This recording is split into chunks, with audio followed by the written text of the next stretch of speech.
Hello, welcome to Get Sandwiched. Speaking on the spot can be very difficult. So if you just have 5 seconds to think through what you are going to say for the next 5 minutes, how should you use this 5 seconds wisely? That's the topic for today.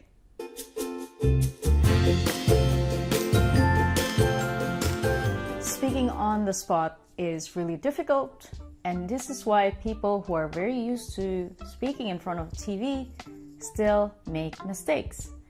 It's because there is immediacy that's required in the format, and it's all happening in real time. You cannot edit it out, and you cannot take back what you said before. TV personalities and celebrities make gaffes, and when that happens, it's not pretty. If you want to speak like a pro, there's one thing that they do differently from other people. This one thing is structure. So today we'll go through 2 structures that hopefully will be usable in your day-to-day life, specifically in workday. The first one being updates. What is the structure that you are going to use when you are to give an update to your work colleagues? What commonly happens is that people ran out of time when they're giving their updates. Either they would take other people's time or their updates get cut in half. This is not good. And one way to fix that is structure. Estimate the number of minutes that you have to deliver your updates and then chunk down the updates accordingly. For today, we will use a structure that's called past, present, and future. And we will use it and customize it to how you deliver an update. So rather than talking about what we've done in the past, what we've done at present, and what we've done in the future, we can use this to talk about what we've done as a background context, what is the current work in progress, and what are the next steps. So with updates, the thing to remember is to figure out how much background knowledge that we need to give to the audience in order to understand what is the new information that we are going to give to them. So the structure of background, current work in progress, and next steps can be customized. In a daily meeting where your audience is, for example, your teammates, you can simply cut the next steps and focus simply on the background and what you've done today.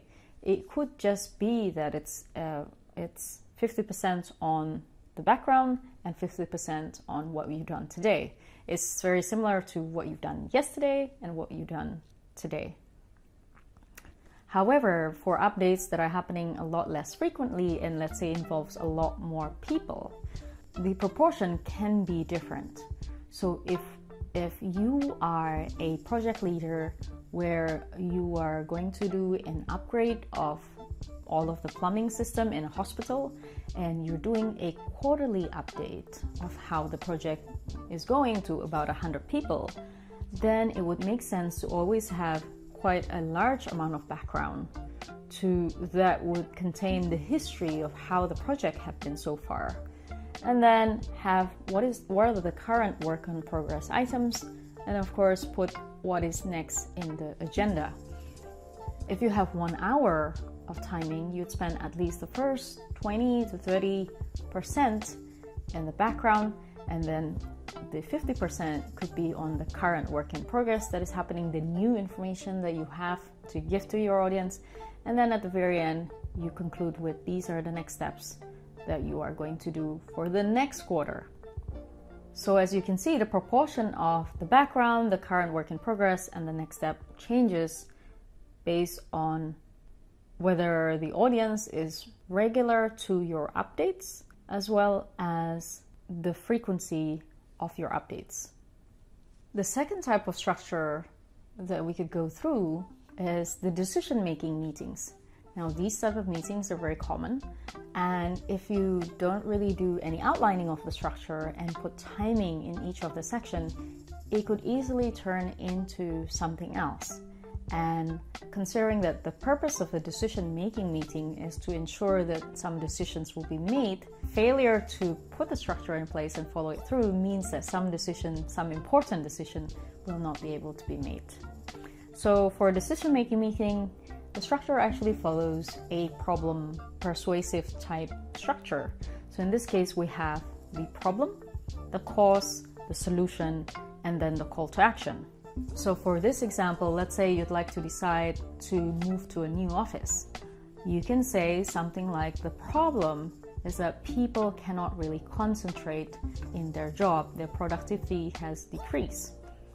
You can then say, the cause of it is that there is not enough meeting rooms. It takes a long time to book a meeting room, and when that cannot happen, what they ended up doing is going to a coffee shop outside the office. This reduces productivity. And then on the solution, you can then say that the solution, you would suggest to go to a new office building or a new area altogether, the office that is bigger, to ensure that everyone will be able to work productively.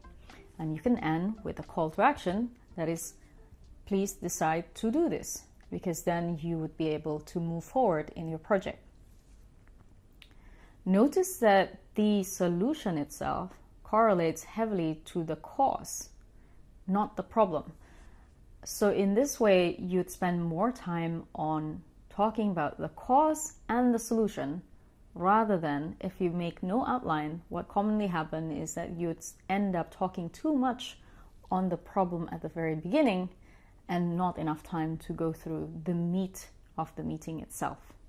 Now, this structure can be expanded to have multiple alternatives. So using the same example with you proposing to move office, after going through the problem, then the cause, as you're going through the solution, you can split this into, let's say, 3 alternatives. And these 3 alternatives can be based on venue A, venue B, and venue C. And the call to action would be a recommendation for you whether, let's say, that venue A is better than venue B, than venue C, and therefore the general audience, so in this case maybe your management, will be able to decide very easily and discuss that venue A is the right way to go. So I hope this has been helpful. Remember that the structure is useful to ensure that you are able to say everything that you wanted to within the limited time frame. Without having a structure, speaking on the spot about things, although things that you are familiar about, can be really difficult. And what tends to happen is that you'd spend more time into areas that probably doesn't matter as much and have very little time to express how you feel about the things that do matter. Structuring or outlining is important, although the outlines that you produce can be changed again and again. In order to do this effectively, do outline what you're going to say and put some sort of indication of time just to make sure you can go through everything that you wanted to smoothly.